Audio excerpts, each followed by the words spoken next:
Teaching Self-Advocacy in an Inclusive Classroom by Stephen Faulsler. There is a caption of a stick figure that is thinking about different types of questions, asking him or herself. The questions are, what am I good at?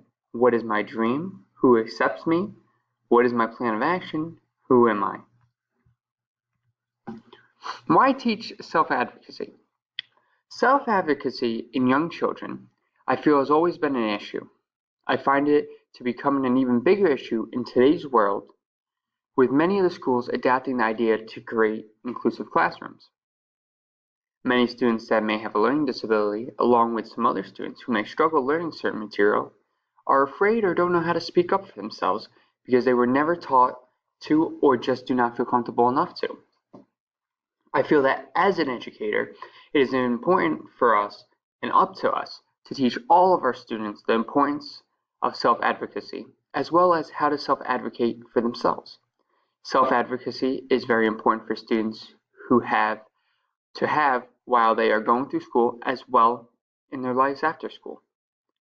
By teaching self-advocacy, we will be able to help these students take charge of their learning and get the most they can out of the education, and hopefully do the same as they enter the next stage of their life when school is over. What is self-advocacy? One definition says self-advocacy is learning to speak up on one's behalf to ask for what one needs. It is learning to take charge and become more independent, which builds self-confidence. Confident students feel better about themselves, are willing to take more risks, ask for the help and clarification they need on something they do not understand, which in return helps the students do better in school and in life in general. Another definition on self-advocacy is when your students understand their strengths and weaknesses and know what she or he needs to succeed, to communicate that to other people as teachers. And we have a quote at the bottom of the page that says, at its heart, self-advocacy is your child's ability to speak up for what he or she needs, by Andrew Lee. There's a caption on this page of a student, female, who is raising her hand while having books on her desk to ask a question. Other students in the caption, in the image, are looking and reading through their books. Importance of self-advocacy. A student who exercises self-advocacy can find solutions to challenges he or she may be going through that no one else is aware of, build self-confidence in his or her ability to learn, create a sense of ownership over their learning, develop independence and self-empowerment. Having self-advocacy can really have an impact on a student's life throughout school, and even after school is complete, by giving the students a sense of independency, higher self-esteem, and confidence, as well as control over their lives. On the bottom of this page, there's a caption of a girl who is yelling into a microphone that reads on it, independent advocacy. And what the girl is saying is me. The stand of the microphone has flags attached that say my choice. Keys to teaching self-advocacy. The skills of self-advocacy can be broken down into 3 key elements. Help students understand their needs, help students know what help or support will address their needs, like tutoring or classroom accommodations, and help students communicate their needs to teachers and others. At the bottom of this page, we have a self-advocacy characteristic chart. The chart breaks down self-advocacy into 4 components: self-awareness, knowledge of rights, communication, and leadership. Helping students understand their needs. We can talk with students about the concept of learning disabilities in general and their own strengths and needs in particular. You can explain to students that everyone has differences in their abilities. Everyone has strengths and needs. Their particular disability does not define who they are as a person. We can provide students with resources to view or read that broaden their understanding of learning disabilities. Perhaps a research assignment could focus on these topics. We could empathize with the difficulties. Focus on finding solutions rather than criticizing the student. You can model vocabulary needed to describe their strengths and needs. We can help the student view failure as the first part of learning and a sign of need to work harder. We can provide students with terminology they can use to describe their disabilities to others. And we can have students prepare a presentation about themselves as learners. This could be particularly effective as a transition to a new school year or setting. It can provide a framework for communicating their strengths and needs to the new teacher. Help students know what help or support will address their needs. We can involve students in identifying their goals. Students' input and involvement should increase as they proceed through the grades. We can involve students in selecting and evaluating assistive technologies and strategies. We can provide opportunities for students to plan with the teacher and have choices that will help their needs when learning. We can, if a student has an IEP, invite her to attend an IEP meeting. And there's also such thing in schools as called affinity support groups, which is groups of peers that promote positive group and individual identities of students.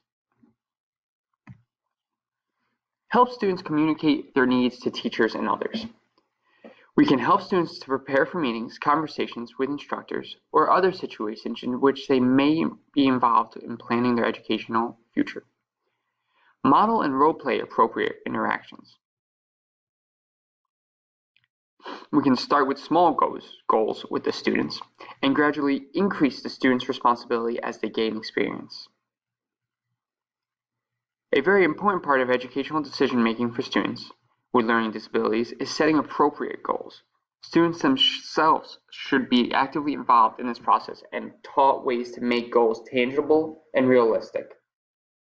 And last but not least, we can encourage the child to use the classroom accommodations she's entitled to. So in an interview we did with Dr. Milham, a Valley Central High School and middle school teacher, we asked her 3 questions. The first question was, what is your opinion on teaching self-advocacy in schools? She replied, it is very important for students to build and learn how to have self-advocacy. She also said that in creating an atmosphere in the classroom where the students are all comfortable can make it easier for students to be able to speak out and advocate for themselves. Our second question we asked her was, did you teach self-advocacy, and if so, how? She replied, she did not teach self-advocacy directly. She enabled students to create a classroom with mutual respect among peers and the teacher. If there were students that she knew wouldn't ask questions in class or speak out, she encouraged them to come talk to her after class. When the students came to her after class, she would address their question or concerns, but also talk to the students about how it is important that they advocate for themselves. Because if they do not, and the teacher is unaware of what is going on, how can she as a teacher advocate for them as well? She gave her students the support and the comfortability in the classroom to speak up. Our third question we asked her was, what kind of results did you see amongst your students? She said the results were phenomenal. The students would come and talk to her all the time, and even many of them would even start to speak up in class because of the comfortability that was created in the classroom. Students really started, after a while, to be advocates for themselves. Final thought on self-advocacy. We have a link you can click on to watch a video on a special education teacher talking about her experiences and thoughts on self-advocacy. Some questions still remaining. What would be the next step in the case where that of a teacher is going to teach the student self-advocacy, but finds it's ineffective? Question 2.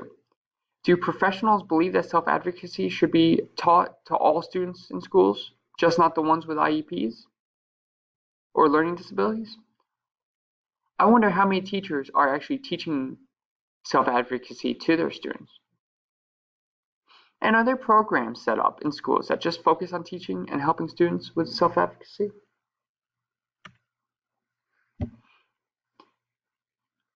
Here I have 8 resources. For one, as a educator to look up, to learn and educate a little bit more on self-advocacy skills and practices. I have a reference page from which I found a lot of my information and shared throughout the PowerPoint. Alright, I hope you enjoyed this PowerPoint on teaching self-advocacy in inclusive classrooms. Have a good day.